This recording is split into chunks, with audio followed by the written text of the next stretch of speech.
On the morning of April 18th, 1989, the gates of the old fiber mill outside Howard County, Iowa, swung shut for the last time. By noon, the final payroll checks had been handed out. By evening, 900 tightly packed bales of rejected flax and textile waste sat abandoned behind the loading docks, each weighing nearly 620 pounds. Stacked 5 rows high beneath a fading red warehouse wall. Most people call them garbage. The county called them a disposal problem. 32-year-old Sarah Whitaker, a widowed mother raising 2 children on 80 acres outside Cresco, looked at them differently. She rested one hand against a bale and quietly said, "Someone paid to grow this once." The men standing nearby exchanged amused looks. One laughed. "You planning to feed that to cows?" Another asked. Sarah smiled politely without answering. She had learned that silence often carried farther than arguments. The previous winter had taken everything from her except the farm. Her husband, Daniel, suffered a fatal heart attack while repairing a frozen water line during the bitter cold of January 1989. The mortgage still stood at $47,300. Corn prices refused to cooperate. Every monthly payment felt heavier than the last, and every sunrise arrived with another decision that could not wait. Yet she still believed the land remembered those who refused to abandon it. Let me tell you about Harold Jensen. Harold was 74 years old and had worked the same Howard County soil since returning from Korea in 1954. His hands looked like weathered oak roots. His boots leaned slightly outward from decades of walking uneven fields. His pale blue eyes missed almost nothing. People sometimes mistook his quietness for weakness. They always corrected that mistake eventually. Parked inside his faded white machine shed sat the possession he valued above everything except family. A 1953 Farmall Super M, 48 drawbar horsepower. His father bought it brand new from the International Harvester dealer in Cresco for $2,650. Every oil change had been recorded in a small notebook wrapped in side wax paper. Every grease fitting had seen fresh grease before planting and harvest. The tractor still carried its original cast iron wheel weights and started on the second crank almost every morning. Harold often said machines remembered how they were treated. When Sarah mentioned the abandoned bales, Harold nodded slowly instead of dismissing the thought. "Waste isn't always waste," he said. 3 days later, Sarah borrowed an old flatbed wagon behind Harold's Farmall and hauled home her first 12 bales. Drivers slowed along County Road, 823 to stare. Some shook their heads. Others laughed openly. No one laughed louder than Michael Donovan, the newest agricultural loan officer at the Howard County Branch Bank, 36 years old, college educated, immaculate boots that had never seen spring mud. He watched Sarah unload the gray, string-bound bales beside her empty equipment shed. Then he laughed hard enough for the nearby feed store customers to hear. "Mrs. Whitaker," he called, wiping tears from his eyes, "I've seen people collect scrap iron. I've seen people collect broken tractors. But hauling home someone else's garbage? That's a brand new business model." Several others joined him. Sarah brushed loose fibers from her gloves. "If I'm wrong," she replied calmly, "I'll have plenty of mulch." "If you're right." Michael grinned. She looked across the fields toward Harold's waiting tractor. "I won't have enough." The laughter faded into puzzled silence, because Harold had just noticed something buried deep inside the first bale that none of the others had even thought to look for. Harold climbed down from the Farmall Super M without hurrying. He slipped a worn pocket knife from his overalls and cut the rust-speckled baling wire that held the first bundle together. The compressed mass relaxed with a dry sigh. Flax, straw, cotton lint, and short textile fibers spread apart in layered sheets. Most people saw trash. Harold crouched lower. He picked up a handful, then another. Finally, he smiled. "Long fibers," he murmured. "Longer than I expected." Sarah knelt beside him.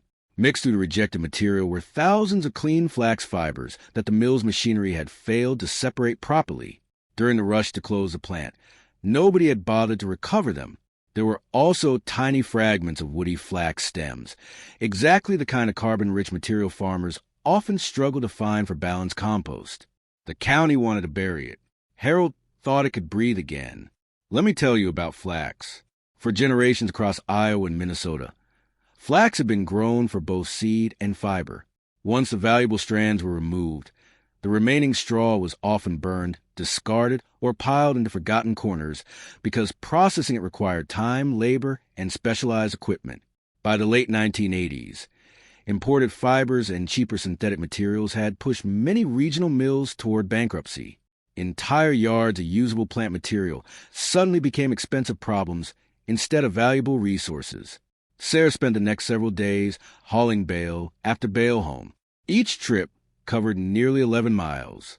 The Farmall pulled the loaded wagon steadily in third gear, its four-cylinder engine turning at a comfortable rhythm Harold could recognize from half a field away.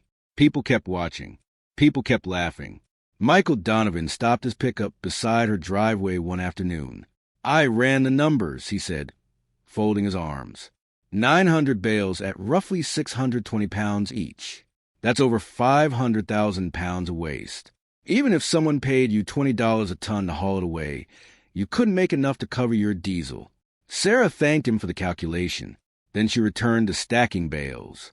She never argued with numbers. She simply believed numbers changed. A week later, Harold spread several armfuls across an old manure pile that had been aging behind a cattle barn. He explained that compost was less about rot than balance. Too much nitrogen created heat without structure.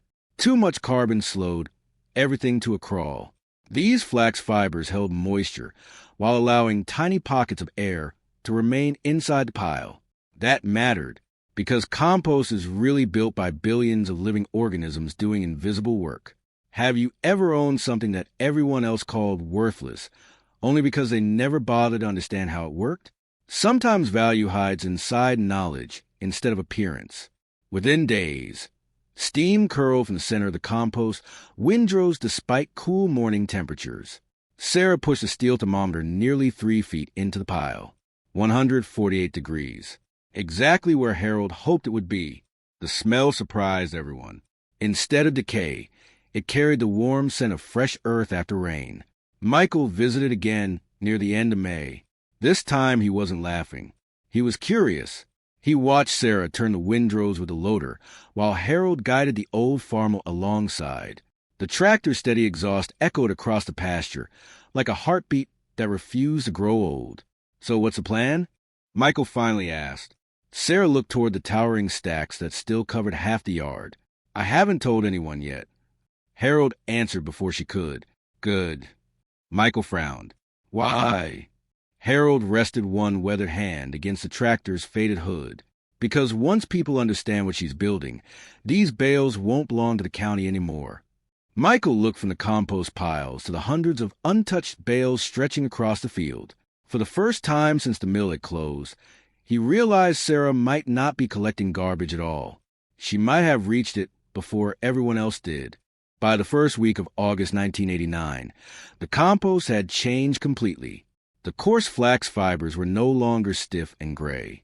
They had become dark, crumbly, and rich enough to hold moisture even through Iowa's hot summer afternoons. Harold scooped up a handful, squeezed it gently, and nodded with quiet satisfaction. "It smells alive," he said. Sarah smiled. That was exactly what she had hoped for. She had spent months studying agricultural bulletins from Iowa State University Extension, borrowing books from the Cresco Public Library, and talking with growers who specialized in crops few people around Howard County had ever considered. One idea kept returning: specialty mushrooms. Unlike corn or soybeans, mushrooms did not need hundreds of acres. They needed carefully prepared growing material, stable temperatures, and patience. Sarah converted the abandoned dairy barn into a simple growing room, using salvaged lumber, insulated panels from a closed mill, and an old ventilation fan that Harold repaired instead of replacing. The first wooden racks held only 60 bags. Each bag represented weeks of work. Each one also represented hope. Let me tell you about quiet risk. Most people imagine risk as loud decisions made in front of crowds. Real risk usually happens in silence. It happens when someone signs a loan paper alone at a kitchen table. It happens before sunrise when nobody is watching. It happens when a parent bets everything they have on an idea that nobody else understands. Sarah never called herself brave. She simply refused to quit. Michael Donovan visited again in September. This time he carried no jokes, only questions. He watched workers carefully filling growing bags with the finished compost mixture, while Harold checked moisture levels using nothing more than experience and a squeeze of his hand. "I've been reading," Michael admitted. Harold raised an eyebrow. "Dangerous habit." Michael laughed softly.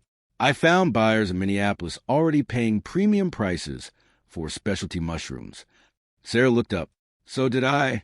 The first harvest arrived before sunrise on October 2nd, 1989. Clusters of pale oyster mushrooms pushed through the growing bags, like folded seashells opening after rain. By afternoon, they had harvested nearly 420 pounds. Every pound sold. A chef in Rochester, Minnesota, ordered another shipment before the first truck even reached his restaurant. Then another restaurant called. Then a grocery cooperative.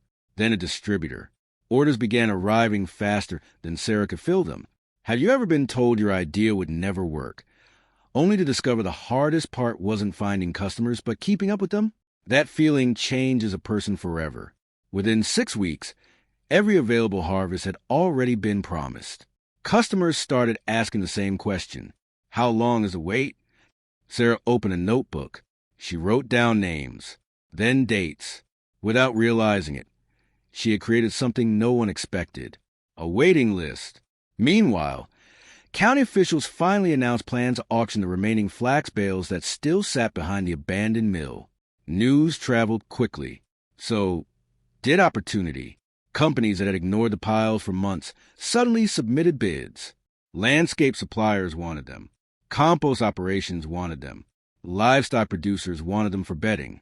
Michael read the auction notice twice. Then he drove straight to Sarah's farm. "You knew this would happen," he said. She shook her head.